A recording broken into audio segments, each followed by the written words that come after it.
بسم اللہ الرحمن الرحیم۔ السلام علیکم ورحمۃ اللہ وبرکاتہ۔ معزز ناظرین و سامعین، امید ہے آپ سب خیریت سے ہوں گے۔ اللہ تعالیٰ کی پاک بارگاہ میں دعا ہے کہ رب ذوالجلال آپ سب کو خیر و عافیت سے رکھے۔ آج کا جو وظیفہ ہے، آج کی جو دعا ہے، آج کے جو کلمات ہیں، بہت ہی پیارا وظیفہ، بہت ہی اہمیت کی حامل دعا اور بہت ہی پاورفل کلمات ہیں کہ دنیا کائنات میں زندگی گزارتے ہوئے بندوں کے دشمن بھی ہوتے ہیں، حسد کرنے والے بھی ہوتے ہیں، بغض اور عداوت رکھنے والے بھی ہوتے ہیں، اور دنیا کائنات میں کچھ لوگ ایسے بھی ہوتے ہیں جو بلا وجہ دوسروں کے نقصانات کے بارے میں سوچتے رہتے ہیں۔ تو آج کا جو وظیفہ ہے، دشمن کے شر سے محفوظ رہنے کے لیے ہے۔ آج کی جو دعا ہے، دشمن کی شرارتوں سے بچنے کے لیے یہ پیاری دعا ہے۔ اور احباب زیوکار، یہ جو وظیفہ ہے، یہ جو دعا ہے، یہ نبوی دعا ہے، نبوی وظیفہ ہے۔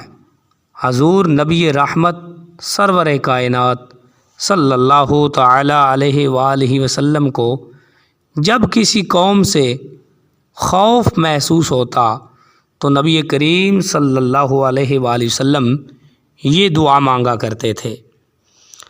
تو سب سے پہلے اس کا حوالہ سنن ابی داؤد شریف میں یہ روایت موجود ہے کہ نبی اکرم صلی اللہ علیہ وآلہ وسلم کو جب کسی قوم سے خوف ہوتا تو پیارے نبی علیہ السلام اس طرح دعا فرماتے، اللہ کی پاک بارگاہ میں التجا کرتے، فریاد کرتے، اللہم انا نجعلک فی نحورہم ونعوذ بک من شرورہم۔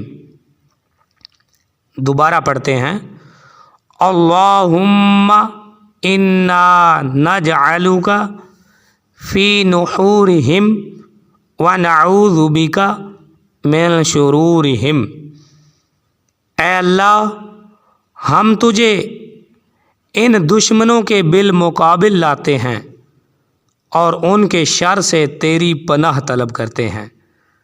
احباب زیوکار، اندازہ فرما لیں کتنی پیاری دعا ہے، کتنے پیارے کلمات ہیں کہ جب بندہ مومن ان کلمات کے ذریعے جو سکھلائے بھی آقا کریم علیہ الصلاۃ والسلام نے ہیں اپنی امت کو، جب اللہ کے حضور بندہ التجا کرے گا تو اللہ پھر اس کی دعا کو قبول کیوں نہیں کرے گا۔ جب اللہ تعالیٰ کو بندہ کہہ رہا ہے کہ ان دشمنوں کے مقابلے میں یا اللہ میں تجھ کو لاتا ہوں اور ان کے شر سے تیری پناہ مانگتا ہوں، تو اللہ تعالیٰ دشمنوں کو ذلیل کرے گا، دشمنوں کو برباد کرے گا۔ تو احباب زیوکار، بہت ہی پیارا وظیفہ ہے۔ ویڈیو کو لائک کریں، چینل کو سبسکرائب کریں۔ میرے اس چینل پر اسلامک وظائف، مسنون دعائیں اور علم دین سکھایا جاتا ہے۔ انشاءاللہ علم دین کے حوالے سے کام ہوتا رہے گا۔